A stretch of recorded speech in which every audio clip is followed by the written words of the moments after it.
हम लोग के जो प्रोग्राम हैं इनकी बुनियाद दो पिलर्स पे है। पहले तो आपसे एक सवाल पूछना चाहूंगा, कितने लोग सोचते हैं that people are our greatest asset? Please raise your hand. Not true, not true at all. साहब ध्यान दीजिएगा, people are not assets, only good people are assets, rest are all liabilities. कहीं पर भी देखिए साहब, only good people are assets, rest are all liabilities. और goodness कहीं पर भी देखें, अच्छाई हमेशा हम लोगों को सींचनी पड़ती है। Goodness always needs to be cultivated, evil happens anywhere. हम लोग के प्रोग्राम की बुनियाद दो है। एक, we don't have business problems, we have people problems. And when we take care of our people problems, most of our business problems are automatically resolved. How many agree with that? Raise your hand. साहब इसका answer yes है, बिल्कुल ठीक है। That's true. Absolutely. मतलब क्या है?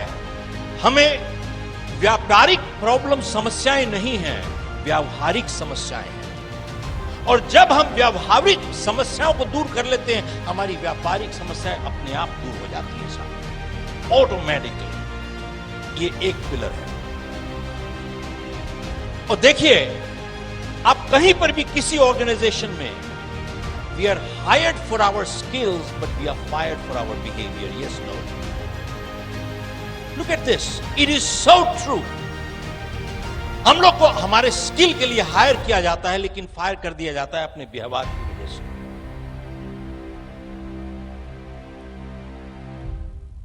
और दूसरी चीज, जब भी कोई इंसान यह कहता है कि यह मैं काम नहीं कर सकता, वो दो चीज कह रहा है, या मुझे करना नहीं आता या मैं करना नहीं चाहता।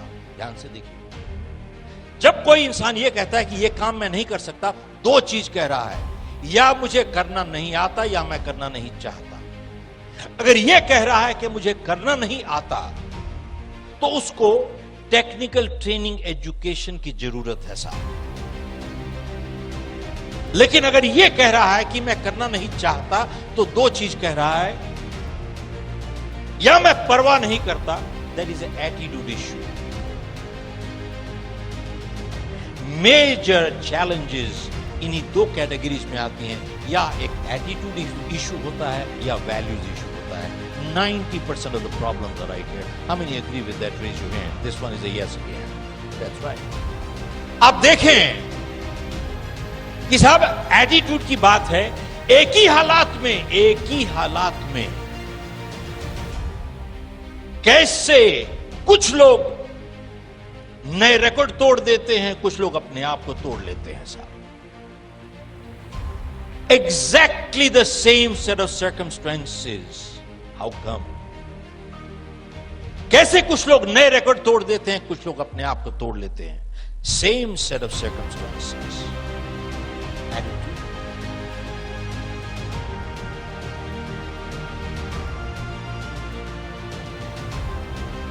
आप लोगों में से कितने लोगों ने मुझे पहले सुना है? मैं हाथ उठा कर बताइए। अच्छा, मैं इसलिए जानना चाहता हूं कि will you laugh at the same jokes? That's right. So I want to get a new. That's all. So that I want to make sure I get different set of jokes. That's it. Okay. Important thing is,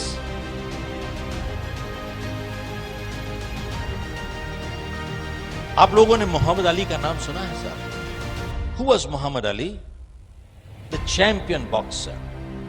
साहब जब वो ring में जाते थे, क्या कहते थे? I'm the greatest, I'm the champion, I'm the greatest, I'm the champion, I'm the greatest, I'm the champion. He never said, I hope I win, I hope I win, I hope I win. ये कभी नहीं कहा साहब उन्होंने. He used to say, I'm the champion, I'm the greatest. ये क्यों कहते थे? एंड जब वो रिंग में जाते थे और अपने अपोनेंट को देखते थे और उसको कहते थे, You have the belt, but I am the champion. Belt तुम्हारे पास है लेकिन चैंपियन मैं हूं। साहब रिंग के अंदर चैंपियन बनने से पहले वो बाहर चैंपियन बन चुके थे already. He was a champion outside. But ये क्यों कहते थे I am the greatest, I am the champion? This is positive thinking. Mentally अपने आप को he used to psych himself up mentally. इसका क्या मतलब है? With positive thinking, everything in life is possible. How many agree with that? Raise your hand. Not true. This one is not true. साहब ध्यान दीजिएगा, बहुत गलत फहमियां हो जाती हैं आदमी को। मैं साहब चाहे जितना पॉजिटिव हो जाऊं, मैं आपका किडनी ट्रांसप्लांट नहीं कर सकता साहब, मर जाएगा दूसरा आदमी। साहब पॉजिटिव थिंकिंग सफलता की गारंटी नहीं करता है। पॉजिटिव थिंकिंग पॉजिटिव एफर्ट के साथ एंड पॉजिटिव एक्शंस के साथ आपकी सफलता की संभावना को बढ़ा देता है साहब। जब मोहम्मद अली ये कह रहे थे I am the greatest, I am the champion, I am the greatest, mentally psyching himself, उस टाइम वो अपने बैठक में बैठ के वहां पे पॉपकॉर्न नहीं खा रहे थे, वीडियो नहीं देख रहे थे, टेलीविजन नहीं देख रहे थे, कोका कोला नहीं पी रहे थे। ऑल द टाइम जब वो कह रहे थे I am the greatest, I am the champion, he was in the ring punching the bag all the time. He was punching the bag. मतलब पॉजिटिव थिंकिंग पॉजिटिव एक्शंस के साथ चल रही थी, क्योंकि positive thinking without positive action will get you nowhere in life. मैं किताब लिख रहा हूं myths.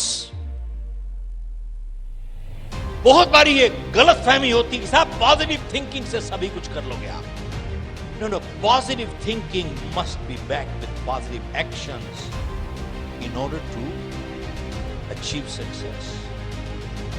It increases your probability of success. आपकी सफलता की संभावना बढ़ जाती है। मोहम्मद अली ने एक और बात कही कि जिंदगी में सफल होने के लिए आपको दो चीजें चाहिए। आपको काबिलियत भी चाहिए, आपको इरादा भी चाहिए, which means he said you need the skill and you need the will. To succeed, you need two things in life. You need the skill and you also need the will. एक के बिना दूसरी काम नहीं करेगी साहब। दोनों चीजें चाहिए आपको, काबिलियत भी चाहिए, इरादा भी चाहिए। लेकिन इन दोनों में से उसने कहा कि will is a little more important than the skill. They are both important, but will is a little more important than the skill. तो उसने कहा कि साहब जब मैं चैंपियनशिप बाउट लड़ रहा था तो मेरे अपोनेंट ने मुझे मार के गिरा दिया। साहब ध्यान दीजिएगा, the champion has been beaten more time in the ring than anybody else. बोले जब मेरे अपोनेंट ने मुझे मार के गिरा दिया और मैं वहां पे जमीन पे लेटा हुआ था और रेफरी मुझे काउंट कर रहा था, उस टाइम मेरे स्किल ने मुझे मदद नहीं की साहब। What skill? बोले उसने ऑलरेडी तो मुझे मार के गिरा दिया। उस टाइम बोला इट वॉज माई विल, जो मुझे कह रही थी बार बार एक बारी फिर से उठ जाओ भाई, एक बारी फिर से खड़े हो जाओ, एक बारी फिर से खड़े हो जाओ साहब, एक बारी फिर से खड़े हो जाओ, एक बारी फिर से खड़े हो जाओ साहब। It was my will, it was not my skill that picked me up. One more time.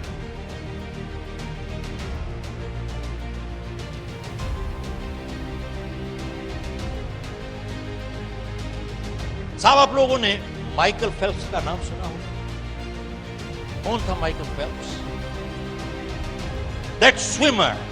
कितने गोल्ड मेडल्स जीते साहब उसने? 21 या 22 जीते लास्ट ओलंपिक्स में। लेकिन इसको प्रसिद्धि कब मिली? 2008 में, जब इसने क्या किया, बीजिंग में 36 साल पुराना रिकॉर्ड तोड़ा। किसका? मार्क स्पिट्स का। मार्क स्पिट्स 1972 में म्यूनिक में उसने 7 गोल्ड मेडल जीते थे। वहां पे प्रेस वाले भी थे, तो किसी ने कहा कि साहब 7 गोल्ड मेडल जीत लिया आपने, must be your lucky day, must be your lucky day. तो जब मार्क स्पिट्स ने यह सुना must be your lucky day, उसको बहुत बुरा लगा। उस जर्नलिस्ट को बुलाता है, कहता है तुम इधर आओ, मैं तुमको बताता हूं what luck did for me. कहता है आई वॉज इन मैक्सिको 1968। बोला मैंने 3 गोल्ड मेडल जीते। He says, मैं खुश था लेकिन ना खुश था। बोले मेक्सिको से म्यूनिक में 4 साल में मैंने 10,000 घंटों की प्रैक्टिस की है। और अगर आपका गणित अच्छा है, इसका मतलब है 2,500 घंटे हर साल। और गणित और अच्छा है, इसका मतलब है 8 घंटे डेली बिना एतवार के। और मार्क स्पिट्स ने जर्नलिस्ट को कहा कि आप ऐसा कीजिए, अगले 4 साल के लिए 8 घंटे डेली पानी में बैठ जाइए, आपका जिस्म सुधर जाएगा। पूछता है, बोले क्या किस्मत ने मुझे जिता दिया है?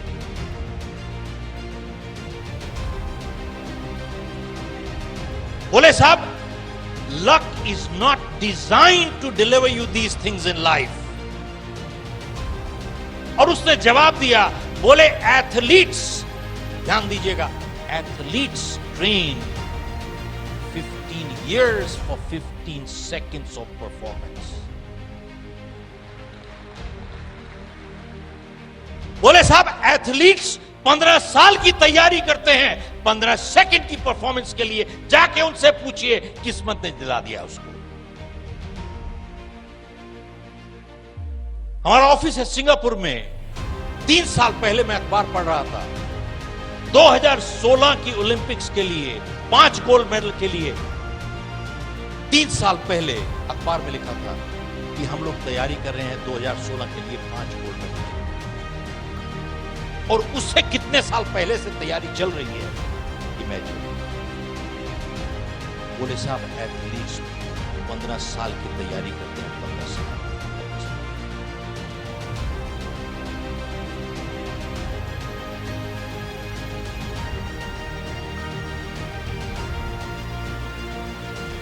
तो साहब ऐसा है,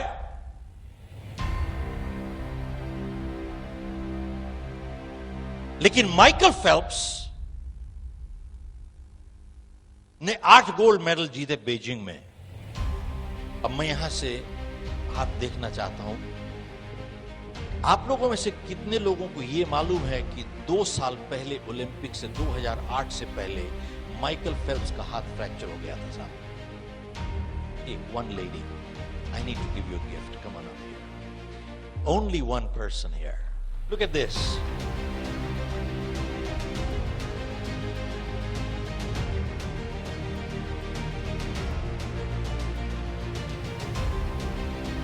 I'm going to give you one of my posters.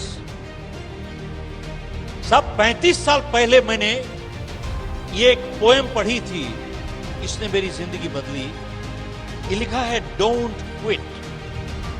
It says, when things go wrong as they sometimes will, when the road you are trudging seems all uphill, when the funds are low and the debts are high and you want to smile but you have to sigh, when care is pressing you down a bit, rest if you must but don't you quit. It says, success is failure turned inside out, the silver tints of clouds of doubt. You never can tell how close you are, it may be near when it seems so far. It says, so stick to the fight when you're hardest hit. It's when things go wrong that you must not quit. Thank you very much.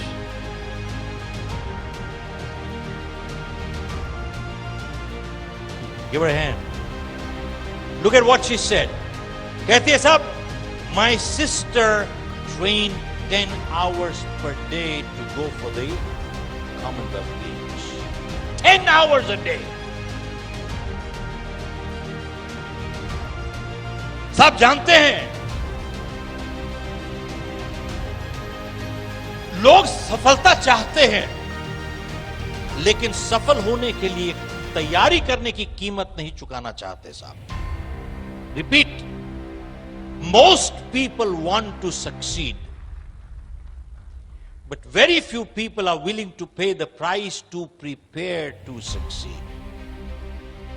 सफल होना चाहते हैं साहब, लेकिन सफल होने की तैयारी करने की कीमत चुकाना नहीं चाहते साहब। आप भी चले जाइए, अगर 8 घंटे डेली अगले 4 साल के लिए आप भी प्रैक्टिस कीजिए 10,000 घंटे, आप भी ओलंपिक में जा सकते हैं, मैं भी जा सकता हूं। सवाल यह है, क्या मैं करने के लिए तैयार हूं?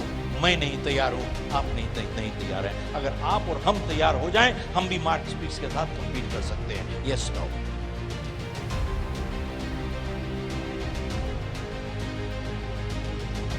साहब 2 साल पहले ओलंपिक से माइकल फेल्प्स का हाथ फ्रैक्चर हो गया और डॉक्टर ने उसको कहा कि देखिए अब आप पानी में नहीं जा सकते। और सवाल यह है कि अगर आपका हाथ जुड़ जाए तो क्या इसमें उतनी ताकत दोबारा से आ सकती है जैसे पहले थी? आप ओलंपिक्स में कंपीट कर रहे हो, अड़ोसी पड़ोसी के बच्चों के साथ नहीं कर रहे हो।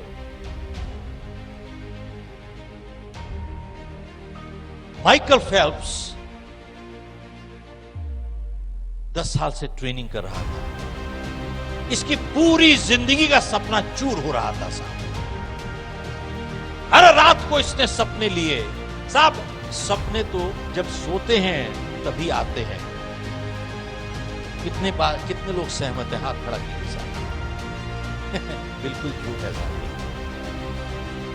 साहब। ध्यान दीजिएगा, आज सपनों की एक नई परिभाषा लेके जाइए। सपने वो नहीं जो नींद में आते हैं, सपने वो होते हैं जो नींद नहीं आने देते हैं साहब। क्या बात है।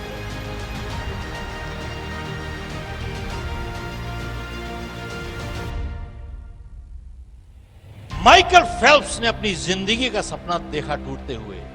बोला साहब मैं पानी में जाऊंगा, हाथ इस्तेमाल नहीं करूंगा, पांव इस्तेमाल करूंगा। साहब ट्रेनिंग करता रहा माइकल फेल्प्स। उसके बाद 2008 में बीजिंग में इसने मार्क स्पिट्ज का 36 साल पुराना रिकॉर्ड तोड़ा और 8 गोल्ड मेडल जीता साहब। 8 gold medal,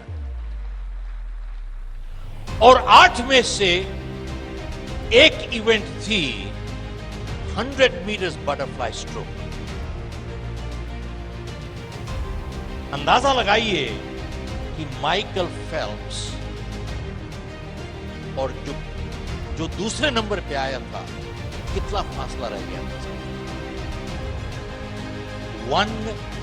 100th of A second, एक सेकंड का 100वां हिस्सा।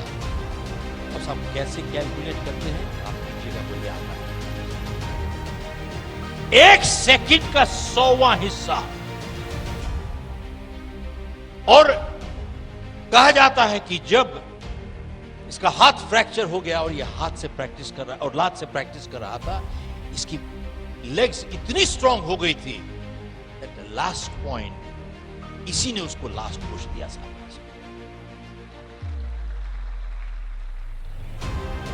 आज मैं आपसे इतने लोगों की जीवनियां जब पढ़ते हैं, आज एक सफलता की आपसे एक नई परिभाषा देना चाहता हूं। इन्हीं से सीखा हूं मैं, मेरी नहीं है। Success is not absence of problem, it is overcoming problems. Michael Phelps को प्रॉब्लम थी, ही हैड अ प्रॉब्लम।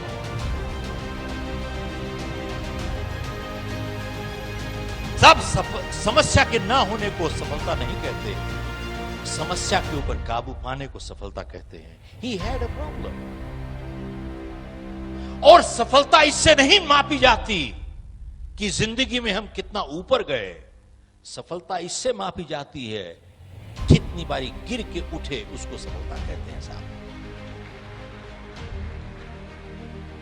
सफलता इससे नहीं मापी जाती कि दूसरों के मुकाबले हम कैसा कर रहे हैं। सफलता उससे मापी जाती है कि हम अपनी क्षमता के हिसाब से कैसा कर रहे हैं। आप देखिए, एथलीट कभी दूसरे के साथ कंपीट नहीं करता, वो अपना ही रिकॉर्ड तोड़ता चला जाता है परमानेंटली साहब, बार बार अपना रिकॉर्ड तोड़ता चला जाएगा साहब। वो अपने आप के साथ कंपीट करता है साहब।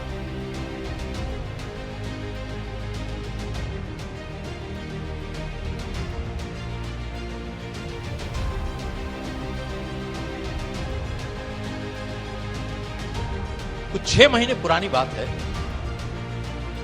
सिंगापुर में मैंने अखबार पढ़ा तो उसमें लिखा था कि तकरीबन 50%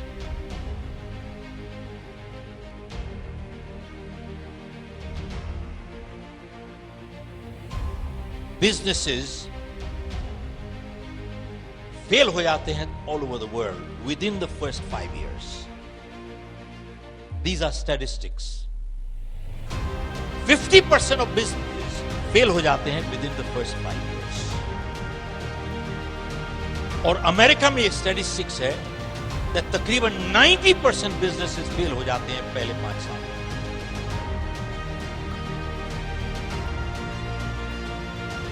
और उस आर्टिकल में लिखा था कि जिस तरीके से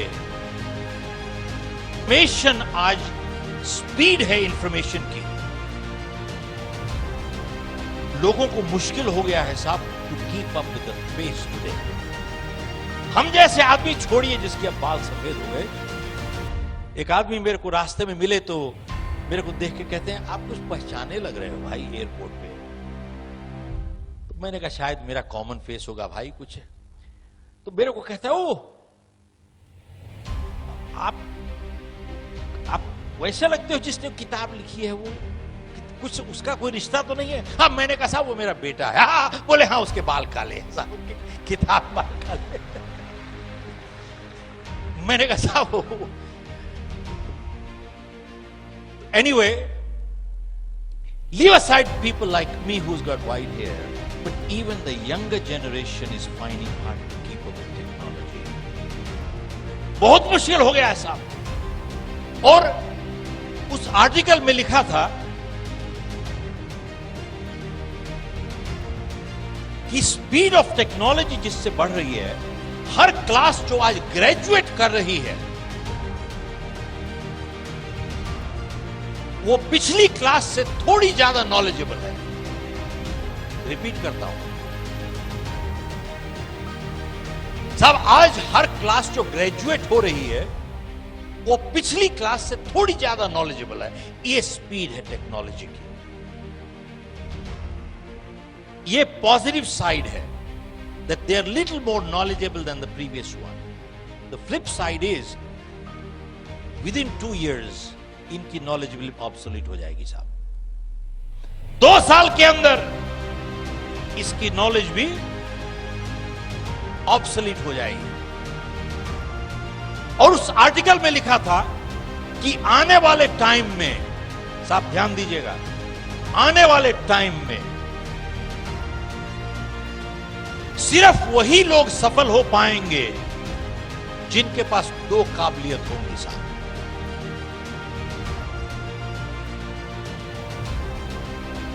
People who have people skills and people who have selling skills. Repeat करता हूं।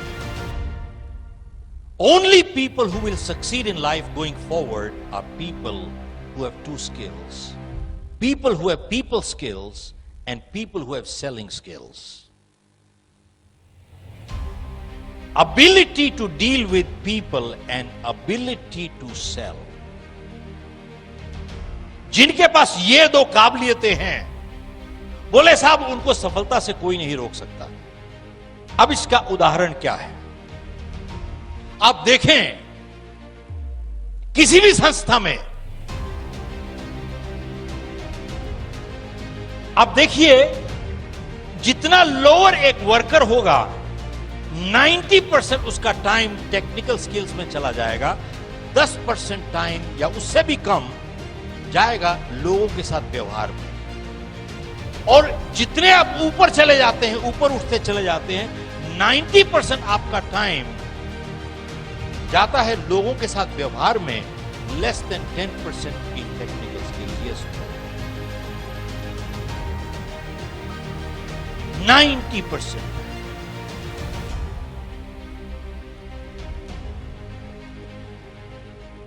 यूएस में एक लीडरशिप मीट हुई, तो वहां पे कुछ लोगों को, गिनती के लोगों को बुलाया, तो हमारे को भी बुलाया हुआ था वहां। 5 दिन की लीडरशिप समिट थी। तो वहां पे एक चीज बहुत उभर के आई कि आज की जो जनरेशन है, they are very tech savvy. सब टेक्नोलॉजी में कमाल कर देते हैं लोग।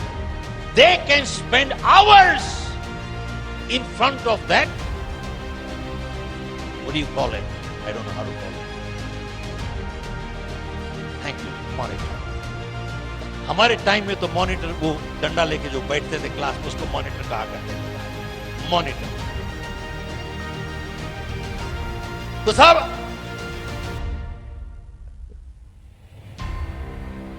मैं सिर्फ जानना चाहता था खाई मैं ही अनपढ़ हूं या कोई और भी ऐसा है। Monitor. They can spend hours in front of that machine. They're so comfortable with that machine. But the flip side is that they have become uncomfortable with people today. Yes, no. The current generation has become uncomfortable with people. और साहब, technology इतनी अभी advance नहीं हुई है। You still have to get married to people.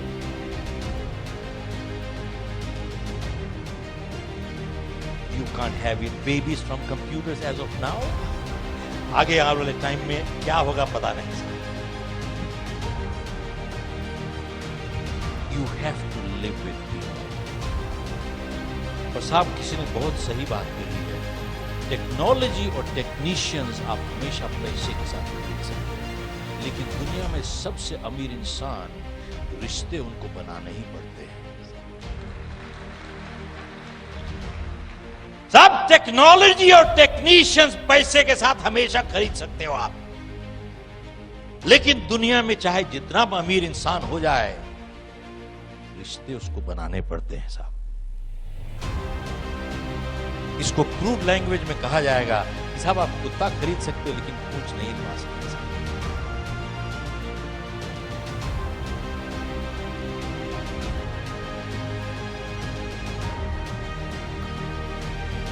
Technical people skills, they are crucial. और दूसरा is selling skills. दूसरा is selling skills. तो साहब, हमने जब किताब लॉन्च की पिछले साल, You Can Sell, तो प्रेस वाले आए वहां पे और बोले कि किताब का नाम है You Can Sell। ये किताब लगता है सेल्स प्रोफेशनल्स के लिए है। तो मैंने उनसे वापस सवाल पूछा, साहब आप बताइए मुझे, कौन नहीं बेच रहा? तो मैंने इस किताब से एक डेफिनेशन निकाल के दी, definition of a sales person by Robert Louis Stevenson. इसमें डिफाइन किया है साहब, who is a sales person. Anyone, ध्यान दीजिएगा साहब, anyone who sells a product, service or an idea is a salesperson. Repeat. Anyone who sells a product, service or an idea is a salesperson. Based on this definition, आप बताइए साहब कौन नहीं बेच रहा?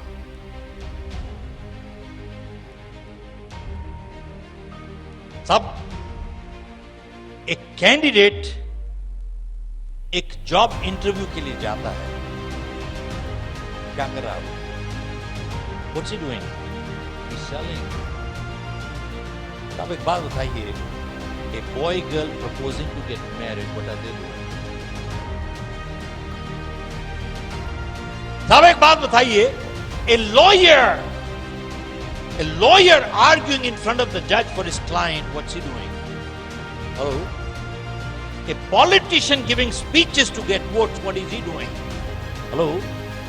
What am I doing right now? I'm also selling. Who is not selling? We are all selling. We are always selling, either for or against ourselves. And success in life depends on our ability to sell.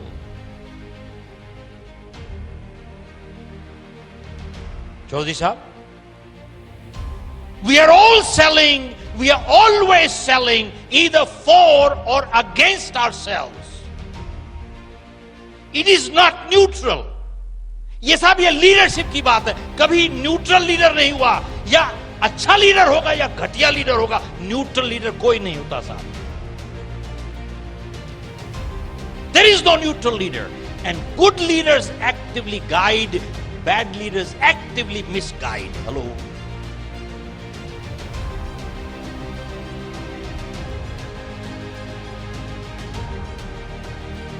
अच्छे leader guide करते हैं, bad leader misguide. Neutral नहीं होता कोई leader नहीं.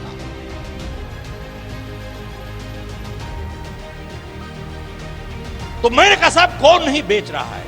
We are all selling. We are always selling. And then मैंने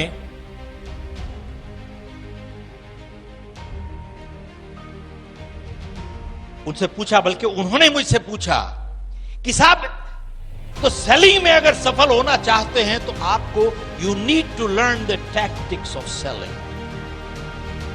In sales, if you want to succeed in life, you need to learn the tactics of selling. How many agree with that? Raise your hand. Not true. मैंने कहा साहब, in sales, you need to learn the principles of selling, not tactics of selling. Why? Because principles are based on foundation of integrity. Tactics are manipulative. बहुत फर्क है साहब. Tactics में आप manipulate करते हो, प्रिंसिपल्स जो हैं they are based on foundation of integrity. बहुत फर्क है. और फिर बोले कि साहब in selling you need to learn the tricks of the trade. मैंने कहा ना गलत है साहब. Professionals learn the trade, they leave the tricks to the cheats and crooks. Leave the tricks to the cheats and crooks, learn the trade. आज statistics देखिए आप. Narayan Murthy said 90% of graduates that are coming out from our colleges, whether management or engineering colleges, they are not employable. How can you employ them? और बिल्कुल सही कह रहे हैं. And about 60 to 70%, ध्यान दीजिएगा साहब, 60 to 70% of engineering graduates today end up in sales jobs and they don't know how to sell. And funny part is, जानते हैं लोग अपने आप को सेल्समैन कहने से शर्म आती है उनको, उनका स्टेटस गिर जाता है. बेचने जा रहे हैं, लेकिन जानते हैं क्या लोग पूछते हैं उससे, क्या काम करते हैं? मैं मार्केटिंग करता हूं. मैं मार्केटिंग करता हूं. सेल्समैन नहीं कह सकते अपने आप को, जानते हैं शर्मिंदा महसूस करते हैं. मैंने इस किताब में मार्केटिंग की डेफिनेशन दी है, जो मार्केटिंग पढ़ाते हैं. मार्केटिंग क्या होती है? Marketing only identifies and strategizes sources of money gets no money. Only sales gets money. That's right.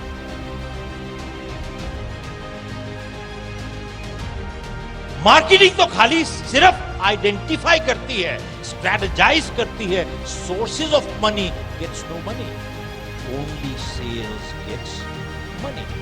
आप साहब किसी कंपनी की प्रॉफिट एंड लॉस अकाउंट देखिए, बैलेंस शीट देखिए, सिर्फ एक आइटम प्रॉफिट साइड में लिखी होती है, वो क्या कहते हैं? सेल्स। और उसके अलावा हर चीज इज ओवरहेड्स। प्रॉफिट में सिर्फ एक आइटम जाती है, sales. Rest everything in the company is. साहब एक अच्छी company, good salespeople are the first to be hired, last to be fired, because they represent profit.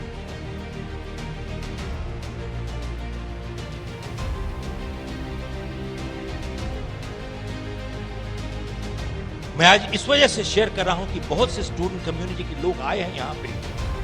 We must understand कि बुनियाद क्या है साहब। What is the foundation of leadership? जानते हैं, some of the greatest leaders in the world were the greatest sales people in the world. अगर वो अपना विचार नहीं बेच सकते तो साहब वो कौन से फॉलोअर बना पाएंगे जिंदगी में? एक फॉलोअर नहीं बनेगा उनका जिंदगी में।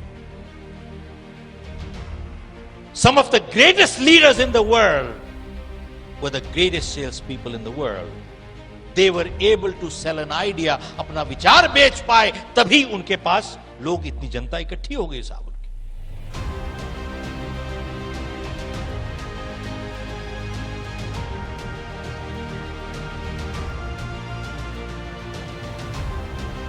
आप लोगों ने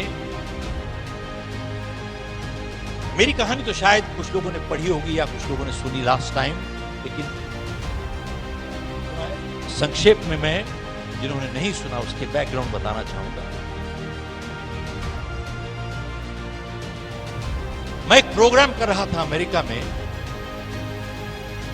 200-250 लोग थे वहां पे, डॉक्टर्स, लॉयर्स, इंजीनियर्स सभी थे, कारपेंटर्स, प्लम्बर्स, इलेक्ट्रिशियन भी थे। क्योंकि आज की तारीख में हर जगह पे सब लोगों को एक दिक्कत है, बोले साहब कंपटीशन बढ़ रहा है, बहुत कंपटीशन बहुत बढ़ रहा है।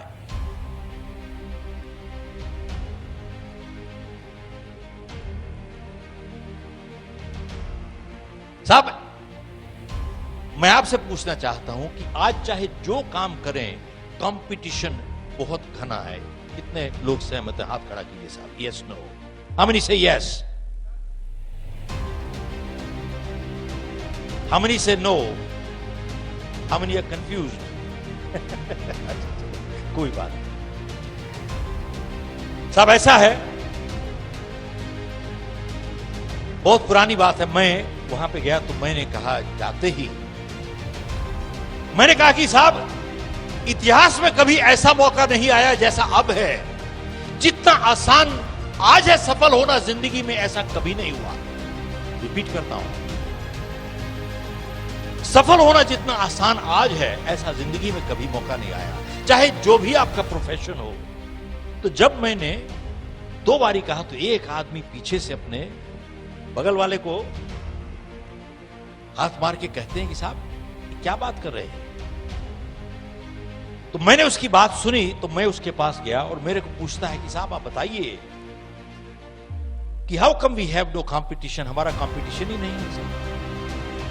तो मैंने उससे एक सवाल पूछा, मैं आप सब लोगों से यही सवाल पूछ रहा हूं, तो ध्यान दीजिएगा क्योंकि आप लोगों को जवाब देना है, तो सवाल ध्यान से सुनिएगा। तो मैंने उससे सवाल ये पूछा और आप लोगों से वही पूछ रहा हूं, साहब आप कितने लोगों को जानते हैं जो सड़क पे चल रहे हैं इस टाइम, जो जितने उनको पैसे मिलते हैं उससे ज्यादा काम करने को तैयार हैं? कितने लोगों को जानते हैं आप? Hello, hardly.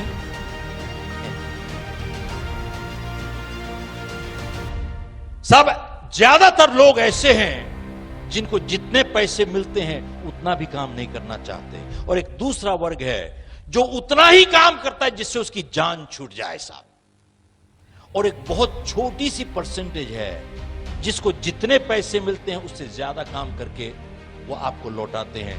मैंने उससे पूछा कि अगर आप उस छोटी सी परसेंटेज में आते हो, चाहे आपका जो भी प्रोफेशन हो, आप मुझे बताइए आपका कंपटीशन है कहां साहब?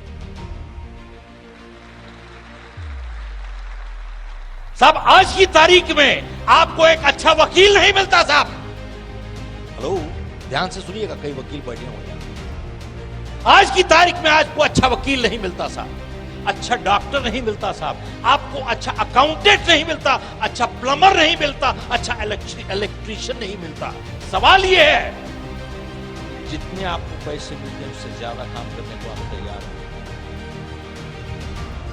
आप देखें, किसी सफल इंसान की जीवनी पढ़ें और किसी सफल ऑर्गेनाइजेशन की जीवनी पढ़ें आप, उन सब लोगों ने एक ही सिद्धांत से जिए हैं, और वो सिद्धांत है मुझे जितना मिलेगा उससे ज्यादा लौटाऊंगा अपने परिवार को, जितना मिला है उससे ज्यादा लौटाऊंगा अपनी कस्टमर को, जितना मिला है उससे ज्यादा लौटाऊंगा अपनी ऑर्गेनाइजेशन को, और जितना मिला है उससे ज्यादा लौटाऊंगा अपनी समाज को साहब।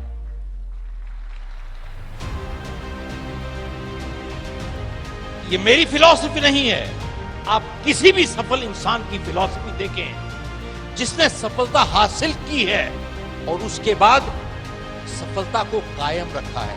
हासिल करना एक चीज है और कायम रखना दूसरी चीज है साहब।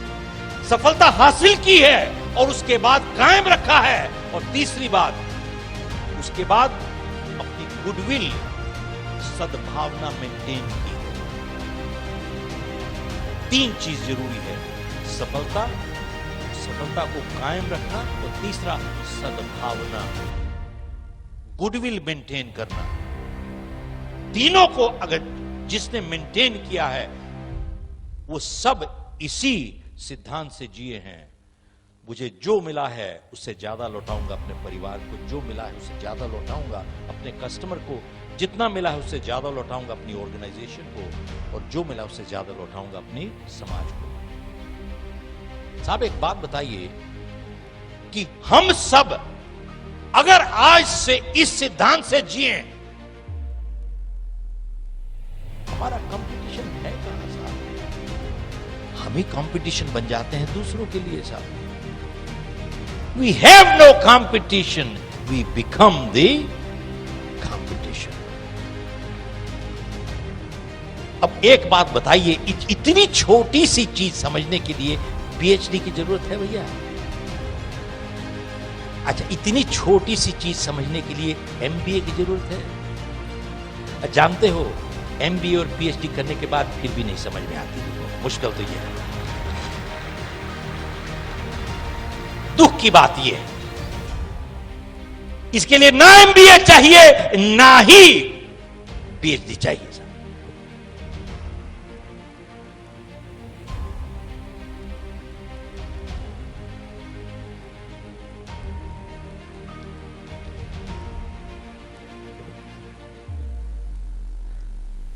भाई साहब, आपको 1973, अब जिन्होंने पहले सुना होगा उसके लिए थोड़ा सा रिपीट होगा, बट 1973 की बात बता रहा हूं।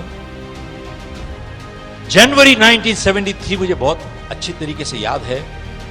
हम लोग की कोल माइंस थी इंडिया में, तकरीबन 1000 लोग काम करते थे साहब। मैंने क्रिएट नहीं की थी, मैंने इनहेरिट की थी।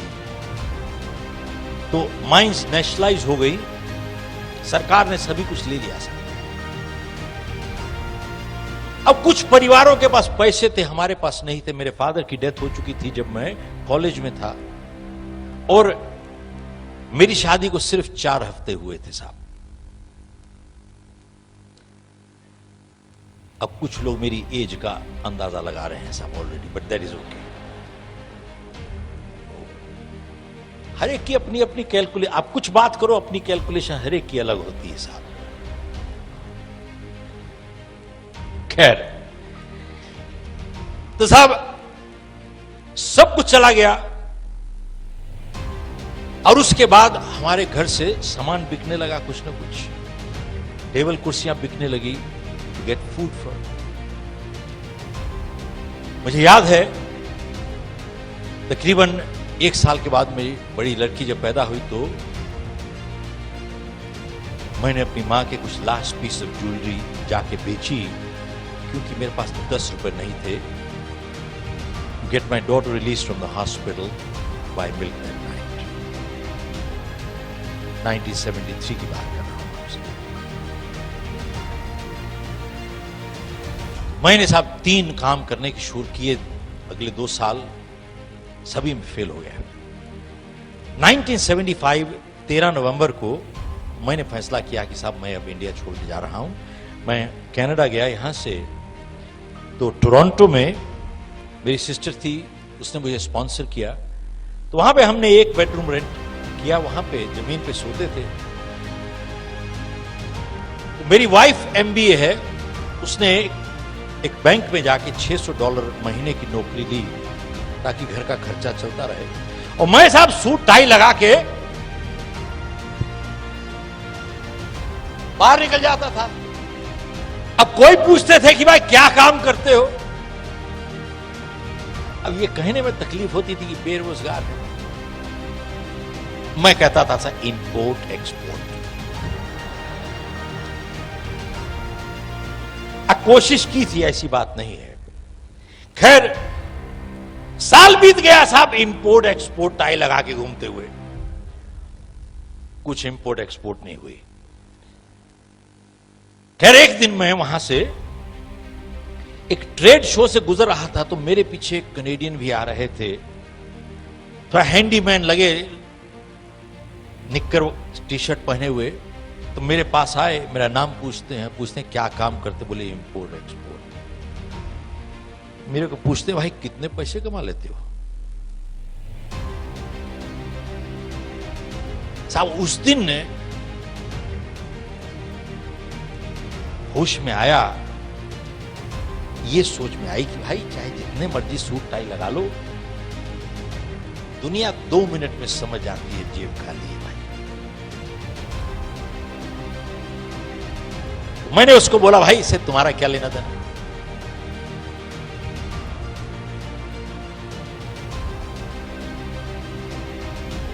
खैर मैंने उससे पूछा तुम्हारा नाम क्या? बोले बिल बियर। मैं कहा क्या काम करते हो? बोले मैं गाड़ियां साइमनाइज करता हूं। अब जिनको मालूम नहीं है साइमनाइज क्या होता है साहब, ये एक थोड़ा अंग्रेजी का बड़ा लफ्ज है, मशीन से गाड़ियां धोना और कुछ नहीं साहब। बोले गाड़ियां साइमनाइज करता हूं। मैंने कहा अच्छा, तुम्हें कितने पैसे बना लेते हो भाई? बोले कभी $40 $50। तो दरवाजे से जैसे हम लोग निकल रहे थे, जैसे कि मेरे दिमाग से उसने एकदम पढ़ लिया हो, मेरे कंधे पे हाथ रख के मुझे रोक के कहता है गाड़ियां साफ करो।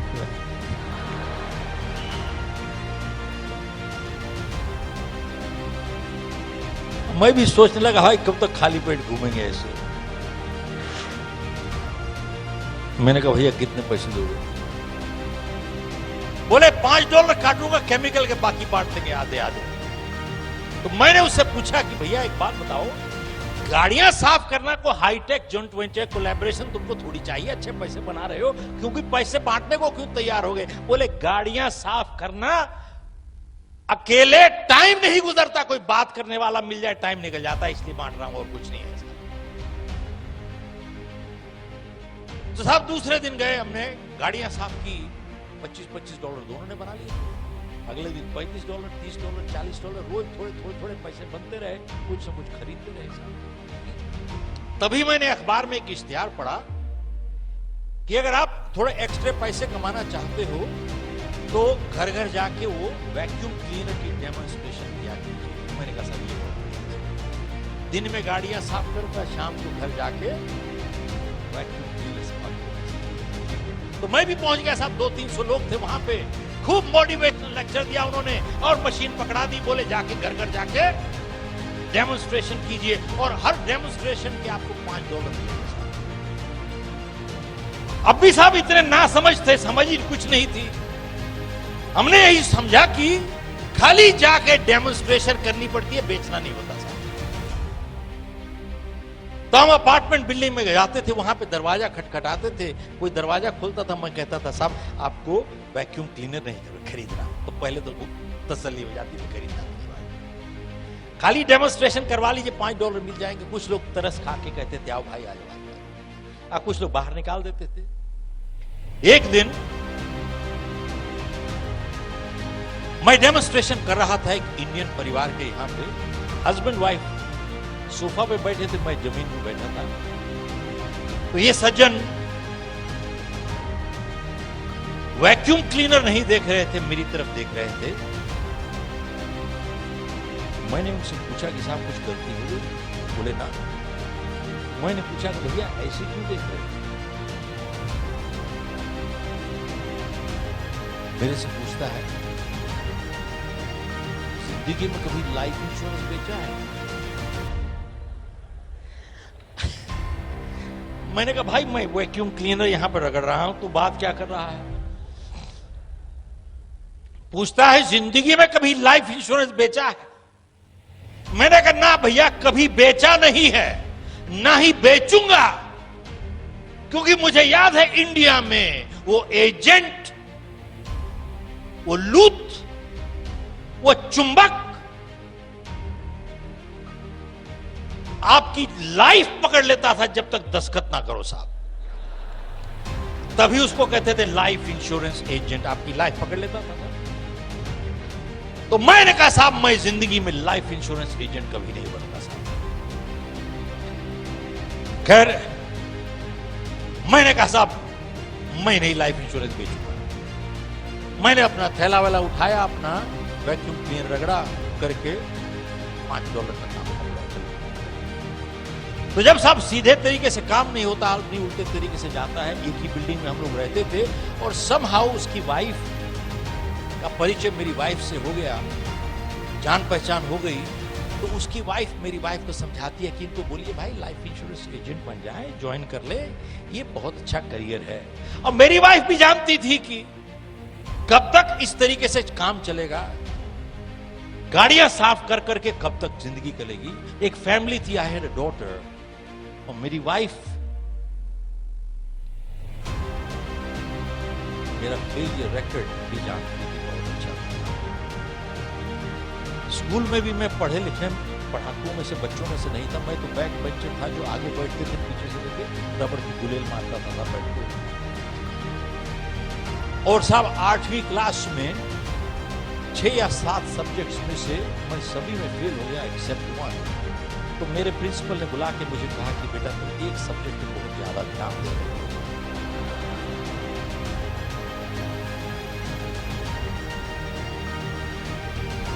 साहब 28 बच्चों में से मेरा 27वां नंबर था, क्योंकि 28वां एब्सेंट था साहब। नो किडिंग साहब। मेरे प्रिंसिपल मेरे पेरेंट्स को बुला के कहते थे इसको बाहर निकालिए स्कूल से, ये स्कूल की एवरेज। साहब मैं एवरेज गिरा रहा था स्कूल की। खैर मैंने अपनी वाइफ को बोला कि मैं लाइफ इंश्योरेंस नहीं बेचूंगा भाई। खैर मेरी वाइफ ने मुझे समझाया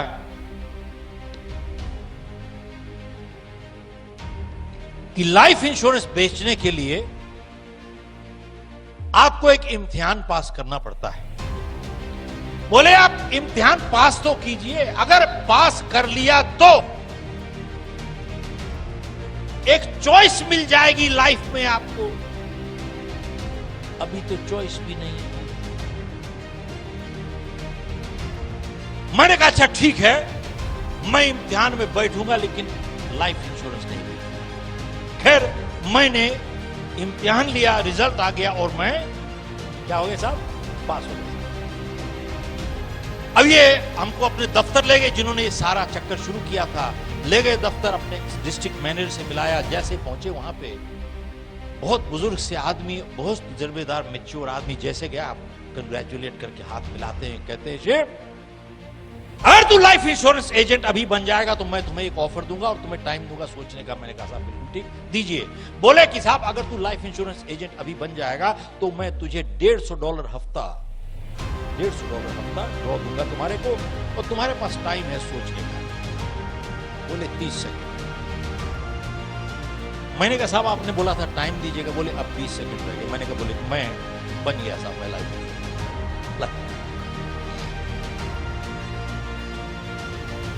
साहब, मैं लाइफ इंश्योरेंस एजेंट बन गया, जो मैं जिंदगी में बनना नहीं चाहता था।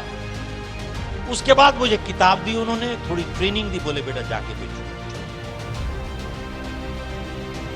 उसके बाद अगले 3 महीने साहब मैंने जी तोड़ मेहनत की। शीशे में देख के अपने आप को कह सकता हूं कि मैंने 200% मेहनत की। हर इंसान पहचान जाता है, कह सकता है कि मैंने कितनी की। साहब मैंने 200% मेहनत की और मैंने कंपनी का रिकॉर्ड तोड़ दिया साहब।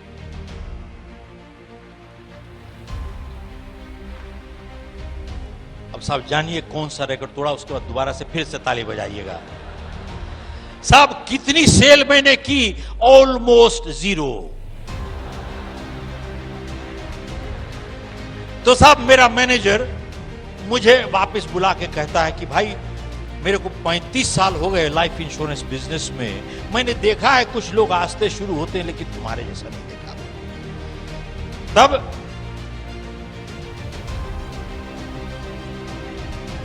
मेरे को कहता है डोंट कम बैक टुमारो, बोला you are fired, get out. मैंने कहा भाई मेरी बात तो सुनो।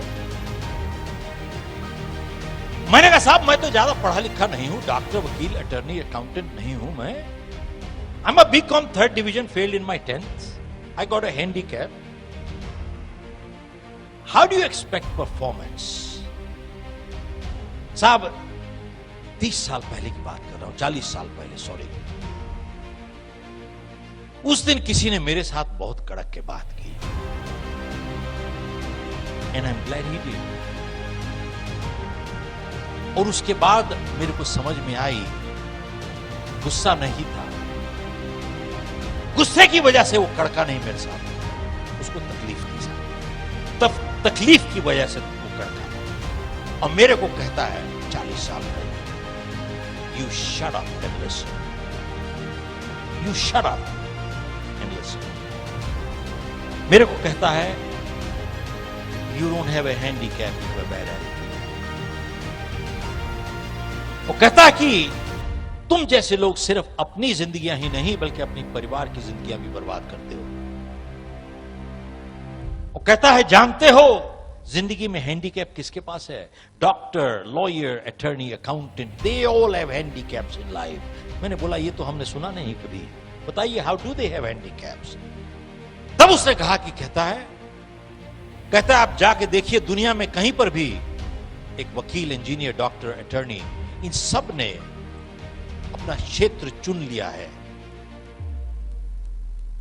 एंड दे आर स्टक, फंसे हुए हैं साहब। Generally true, exceptions different, they all have chosen their field, they are stuck. मेरे को कहता है तुमने तो अपना क्षेत्र चुना ही नहीं, तुम्हारी समझ में नहीं आती, दुनिया तुम्हारे लिए ओपन है, the world is open to you. मैंने कहा साहब मैंने तो कभी सोचा ही नहीं ऐसा। कहते now that you are fired, he said you got all the time to think, he said leave my office. साहब उस दिन मेरी अपॉइंटमेंट थी 30 मील दूर। मेरी चॉइस थी टू कीप और not to keep, because I knew next day I had no job. और मुझे यह भी मालूम था, I was not sure if I would get paid or not, क्योंकि हमारी हर अपॉइंटमेंट 1 हफ्ता इन एडवांस बनती थी। मैंने साहब फैसला किया कि I'll go for the appointment। शाम को 6:30 बजे मैं गाड़ी चला के जा रहा था। Having failed one after the other in my life, उस शाम को मैं इतना डिप्रेस्ड फील कर रहा था, न जाने क्या हुआ, एकदम मैं अकेला, आई बर्स्ट आउट इनटू क्राइंग। मैं साहब अकेला रो रहा था वहां पे, गाड़ी चला रहा था। अब मेरी समझ में नहीं आ रही थी कि एक एडल्ट होने के नाते मेरे को रोटी कमानी नहीं आती है, एक परिवार है, I didn't know how to earn a living. और मैं एक के बाद एक I was failing in my life. I kept crying, kept praying. मेरी समझ में नहीं आ रही थी कि मेरी जिंदगी कहां जा रही है साहब। वो 30 मील का फासला 30 साल जैसे लग रहा था उसको साहब। उसके बारे में आज बात करना आसान है, उस रात को आसान नहीं था। आधे घंटे के बाद मैं पहुंचा अपनी अपॉइंटमेंट पे, 7 बजे थे। मैंने अपने आप को संभाल के ऊपर गया, बेचना शुरू किया। 7 बजे मैं गया, जब तक उसने घड़ी देखी 11:30 बज चुके। 4.5 घंटे। इसीलिए लाइफ इंश्योरेंस एजेंट लूट कहते हैं साहब, कोई हटता ही नहीं वहां से। मेरे को कहता है जानते हो क्या टाइम हो गया है, मुझे कल काम पे जाना है। ये पोलाइट तरीका है कहने का कि आप जाओ। आप समहाउ उस रात को मैं जा नहीं रहा था वहां से। 11:30 बजे न जाने क्या हुआ इसको, मेरे को देख के कहता है कि भैया तुम्हारे से जान छुड़ाने को क्या लगेगा। मैंने सोचा रेट पूछ रहा है। मैंने किताब खोली और इसके एज देखा, इंश्योरेंस के साथ मल्टीप्लाई किया और मैंने बोला कि साहब $27.58, $27.58। कहता है यू श्योर? मैंने कहा यस, $27 है। मेरे को कहता है कि 4.5 घंटे पहले क्यों नहीं बोल दिया। चेक निकाल के $27 का चेक बना के कहता है ये पकड़ो, बाहर जाओ भाई। साहब that was one of my first sales. मैं रात को 12, साढ़े 12 बजे, 1 बजे घर आया। दूसरे दिन मैं अपने ऑफिस गया और अपने मैनेजर के पास मैंने कहा कि जो आज एक एप्लीकेशन है मेरे पास, छोटी है लेकिन चेक के साथ है, क्योंकि बिना चेक के एप्लीकेशन की कोई कीमत नहीं। मैंने कहा चेक के साथ है। मैंने कहा भैया मुझे रहने दोगे यहां पे, क्योंकि अगर आप मुझे आज निकाल दोगे तो मुझे मालूम नहीं कहां जाना है मुझे। और खाली एक जगह मालूम है, गाड़ियां साफ करना, और मैं अब करना नहीं चाहता। मेरा परिवार है, मेरी फैमिली है। मैं एक कमिटमेंट तुमसे करता हूं साहब, ध्यान दीजिएगा। मैं एक कमिटमेंट तुम्हारे से करता हूं कि मैं तुम्हारे को मेरी मेहनत की वजह से तुम्हें जिंदगी में कभी शिकायत नहीं मिलेगी, लेकिन मुझे आप रहने दीजिए। मेरे को देख के कहता है शिव, तेरी छोटी एप्लीकेशन नहीं है, तेरी जिंदगी की सबसे बड़ी एप्लीकेशन है। और दूसरी चीज कहता है कि मैं तुझे आज यहां पे तब रहने दूंगा अगर तू एक कमिटमेंट कर, मेरे साथ नहीं, अपने साथ और अपने परिवार के साथ, तब मैं तुझे रहने दूंगा यहां पे। साहब उस दिन मैंने कमिटमेंट की और वो मेरी जिंदगी में एक मोड़ था। हर एक की जिंदगी में कोई न कोई मोड़ जरूर आता है, यस नो।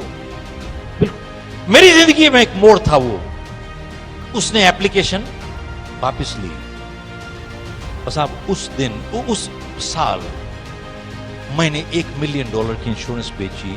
अगले साल $3 मिलियन, उसके बाद $5 मिलियन, उसके बाद $1 मिलियन राउंड टेबल। आप लोगों ने किसी ने नाम सुना है साहब, MDRT? जब मैं किताब लिख रहा था तो मैंने MDRT को खबर फोन किया कि साहब मुझे बताइए कितने साल में क्वालिफाई किया था। सो दे सेड कि 4 साल क्वालिफाई किया था बिफोर आई मूव्ड ऑन।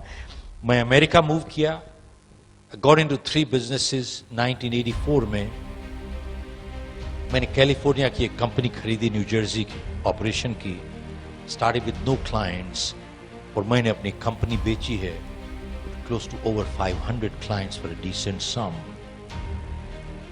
साहब मैं आपके साथ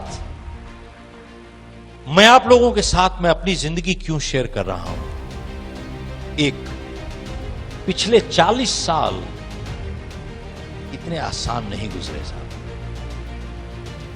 जानते हैं, लोग सिर्फ देखते हैं सफल लग रहा है, वो सिर्फ सफलता देखते हैं, संघर्ष नहीं देखते। Yes no. और जानते क्या कहते हैं? किस्मत अच्छी था इसकी।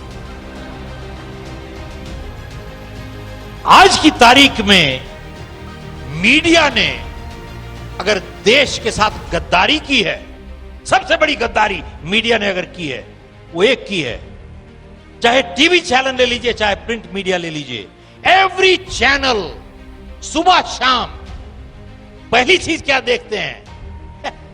आपकी वहां जो भविष्य बैठ के बना रहे हैं साहब, वो आप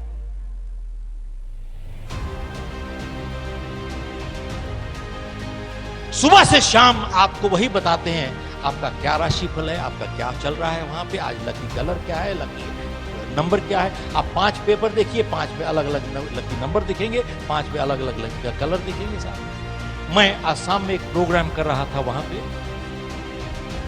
और फ्लाइट पकड़ने में लेट हो गए, तो ड्राइवर जैसे गाड़ी चला रहा था, सामने से बिल्ली रास्ता काट गई साहब। वो गाड़ी एकदम जोर से मार दी जाए,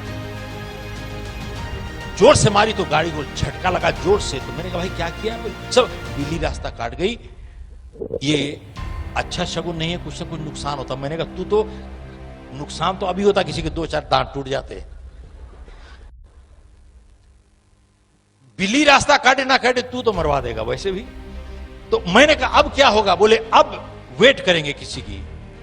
मैंने कहा अगर हम जाएंगे तो बोले नहीं अब शगुन है साहब। तो मैंने कहा भाई किसी और को जाने दोगे तो फिर क्या होगा? मैंने कहा उसको प्रॉब्लम आ जाएगी, हमको नहीं आएगी। बोले उसको आ जाएगी। तो मैंने कहा एक बात बताओ, मान लीजिए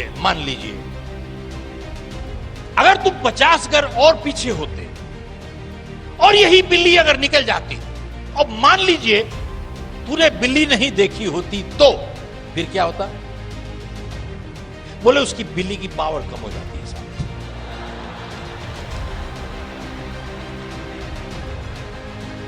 और मैंने भाई पावर कम कैसे होती है? तू बिल्ली को देखे या बिल्ली तुझे देखे? कौन किसको देखे?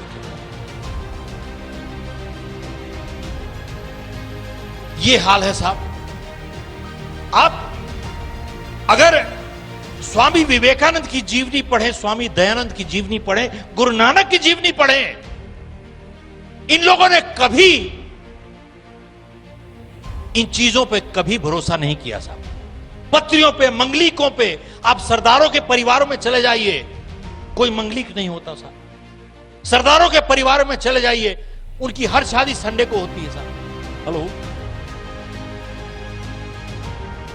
जानते हैं इन सब चीजों ने लोगों को कितना कमजोर बना दिया है दिमागी तौर पे। और लोग अपनी गलती का एहसास नहीं करते, खुद जिम्मेवारी नहीं उठाते। जानते हैं जितने गलत काम करते हैं उसका जवाब क्या देते हैं? साहब मेरी गलती नहीं है, मेरे ग्रह ठीक नहीं चल रहे, सितारों की। खुद जिम्मेवारी उठाना नहीं चाहते। It is easy to blame the stars. Hello, blame the stars.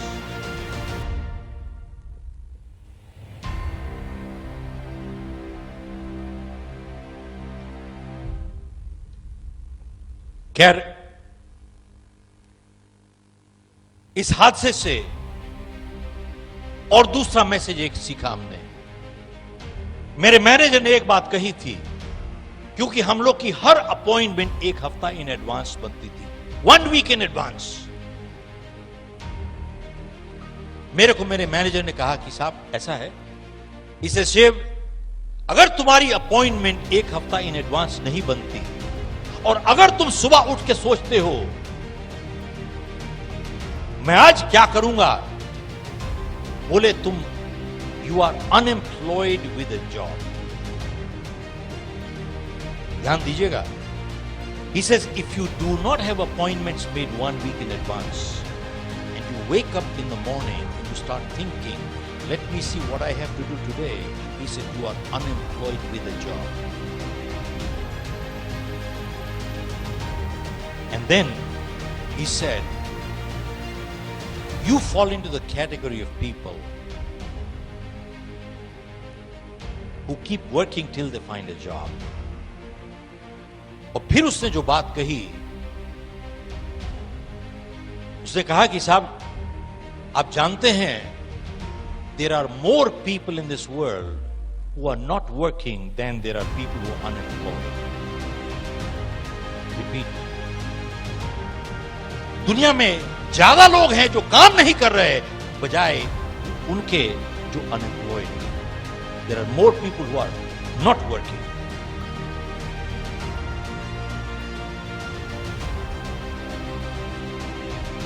और साहब मैं इतने ऑडियंसेस को एड्रेस करता हूं, I don't even want to see a show of hands. How many people don't have appointments made 1 week in advance? 99% people don't have appointments made 1 week in advance. एक हफ्ते तक का मालूम नहीं है कि अगले हफ्ते हमको क्या काम करना है. और साहब उसने मुझे सिखाया कि एक प्रॉमिस में और एक कमिटमेंट की में क्या फर्क होता है. जब मैंने उसे कहा कि I make a commitment to you, he said no no no no no, make a commitment to yourself and your family. साहब उसने मुझे फर्क बताया कि एक प्रॉमिस और कमिटमेंट में क्या फर्क होता है. साहब अगर कुछ नोट करके ले जाना चाहें तो यही नोट करके ले जाइए. उसने कहा एक प्रॉमिस दुनिया के साथ अग्रीमेंट होता है, एक कमिटमेंट आप अग्रीमेंट अपने आप के साथ करते हो. साहब ए promise is an agreement with the world, A commitment is an agreement with yourself. और उस दिन समझ में आई एक और चीज कि moral commitments are much stronger than legal commitments in life. साहब फिर से ध्यान दीजिएगा, moral commitments are much stronger than legal commitments in life. और एक और संदेश जो उसने दिया,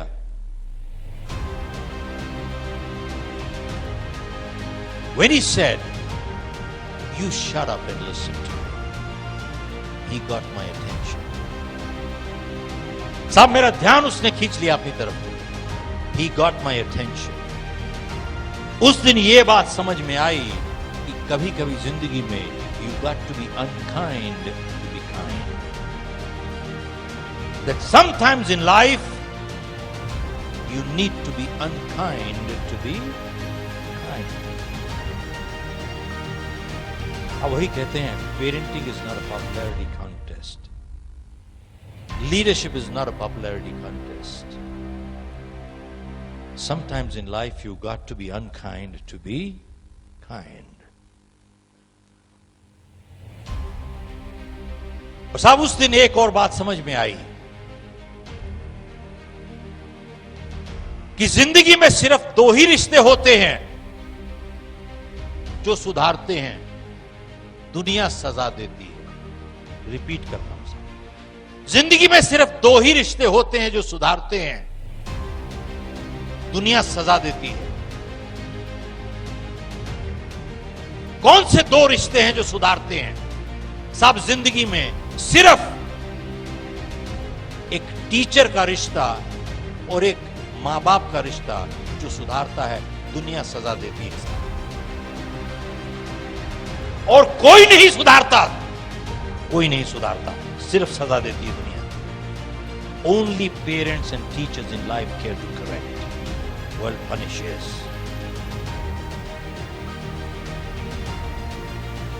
इसके लिए PhD चाहिए क्या? MBA चाहिए?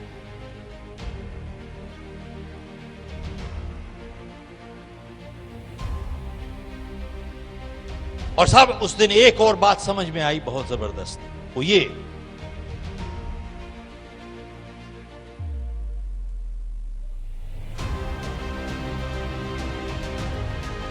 जब तक so long as criticism is painful to the giver,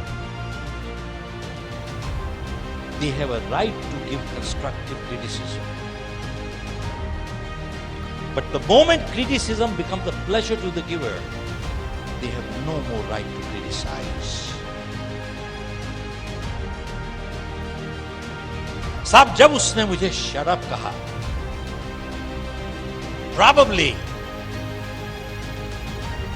शायद उसके दिल में चोट ज्यादा पहुंची बजाय मेरे दिल में। आप देखते हैं कोई भी अच्छा टीचर या अच्छा पेरेंट अपने बच्चे को डांटता है, उसको ज्यादा तकलीफ होती है बजाय बच्चे के यस ना हो। इसका मतलब क्या हुआ? So long as criticism is painful to the giver, they have a right to give constructive criticism. But the moment criticism becomes a pleasure to the giver, they have no more right to criticize. That is sadistic behavior. और एक और चीज साहब उसने सिखाई मुझे, वो ये है,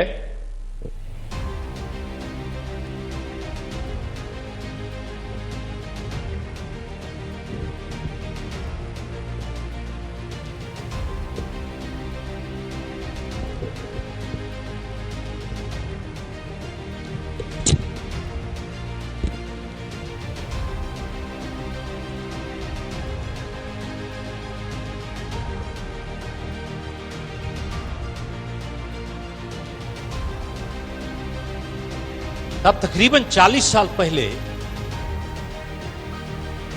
मेरे मैनेजर ने मेरे को इंट्रोड्यूस किया समथिंग कॉल्ड अ जर्नल। उसने मुझे कहा कि शिव, तुम अगर जिंदगी बदलना चाहते हो, सिर्फ अपने अंदर 5 मिनट डेली इन्वेस्ट करो अगले 31 दिन के लिए, तुम्हारी जिंदगी हमेशा के लिए बदल जाएगी। साहब ध्यान से सुनिएगा, बहुत जरूरी चीज है ये। मेरे को उसने कहा कि साहब ऐसा है, जिंदगी अगर बदलना चाहते हो, अपने अंदर सिर्फ 5 मिनट डेली इन्वेस्ट करो अगले 30 दिन के लिए। 31वें दिन तुम्हारी जिंदगी बदल जाएगी, 30 दिन सिर्फ। तो मैंने उससे पूछा कि भाई 30 दिन में जिंदगी बदल सकती है क्या? मैंने एक चीज सीखी उससे कि समझदार इंसान सवाल का जवाब नहीं देता, सवाल का जवाब सवाल में ही देता है। उसने वापस मुझसे पूछा कि अगर बदल सकती है, तुम करना चाहते हो क्या? अगर बदल सकती हो तो क्या तुम करने को तैयार हो? तो मैंने कहा साहब मैं तैयार हूं। तब उसने मुझे ये जर्नल निकाल के दिखाई। ये तो अब जो है ये तो बहुत दूसरे किस्म की जर्नल है, लेकिन जो उसने दिखाई थी वो एक किताब सी थी। लेकिन उसने कहा कि इसमें मैंने अपनी किताब यू कैन विन से बताया है कि इसमें 30 दिन का प्रोग्राम कैसे फॉलो किया जाता है। How do you implement 31 day programme. और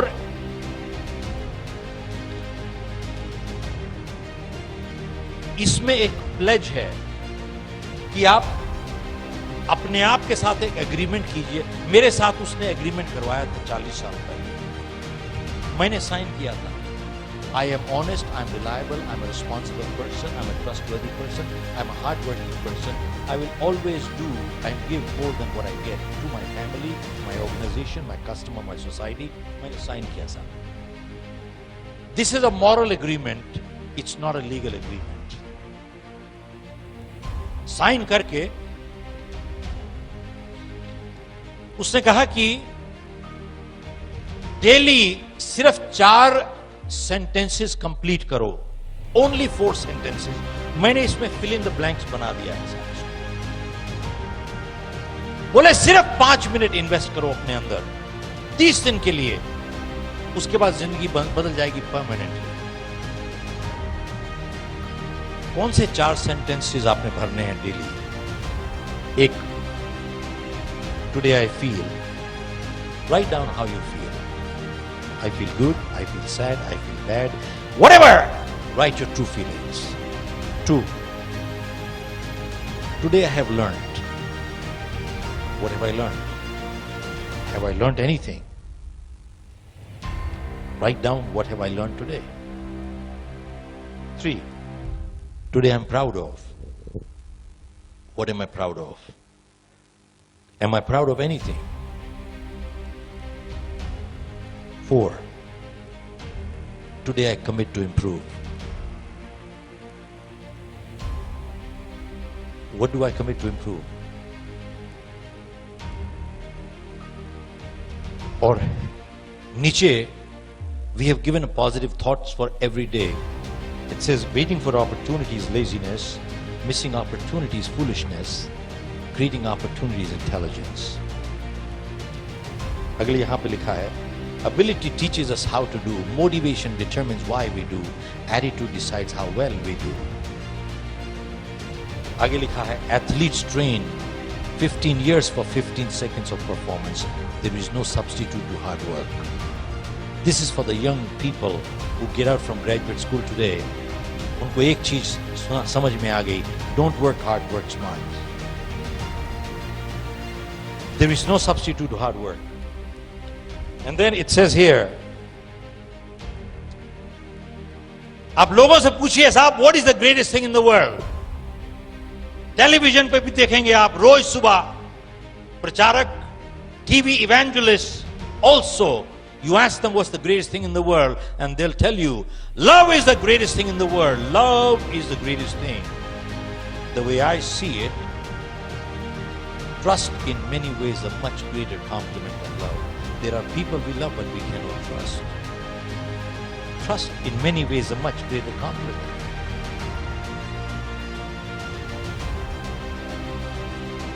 साहब 5 मिनट सिर्फ डेली, सिर्फ 4 फिल इन द ब्लैंक्स करने हैं. Only 4 fill in the blanks 30 दिन के लिए. तो मैंने उससे पूछा कि साहब ये बताओ ये 30 दिन का फॉर्मूला क्या है. तो साहब उसने मेरे को रिसर्च निकाल के दिखाई. और अगर आप लोग आज गूगल करना चाहते हैं, बहुत से students, go Google and you'll find out. बहुत जगह पे रिसर्च में लिखा है it takes 21 days of conscious, consistent, continuous effort to make a break or habit. 21 दिन. Some people say 41 days, some research say 31 days, some research says 21 days. आप देखिए 30 दिन कोई भी काम कंटिन्यूअसली, कंसिस्टेंटली आप करते जाइए, 31वें दिन आपकी आदत बन जाती है. It becomes a habit. अब सवाल यह है कि क्या 30 दिन कॉन्शियस एफर्ट एक बहुत बड़ी कीमत है चुकाने के लिए, जिंदगी बदलने के लिए? Yes, no, no.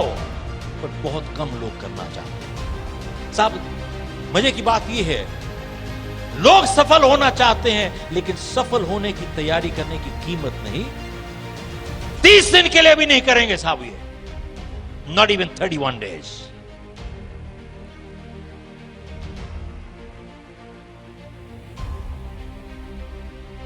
Alok, I'd like to hand over this journal to you as a small little token for 30 years of Dainik Bhaskar, a 31-day program.